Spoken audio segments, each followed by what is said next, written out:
jo, tam, až se dostaneš k tomu okamžiku, tak jak s tím tvým, kdy ji budeš muset tlačit. Toto je ono. Krátký oblouky, to je vončo. A ona přestane, to je ono. Často takhle měnit směr, aby ona prostě nevěděla, že jde jenom rovně a někam.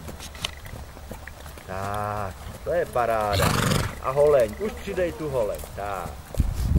Tak. A půjdeš přes to, jo? To je vončo. A hezký. Puzdi to, ramena dozadu a potlač.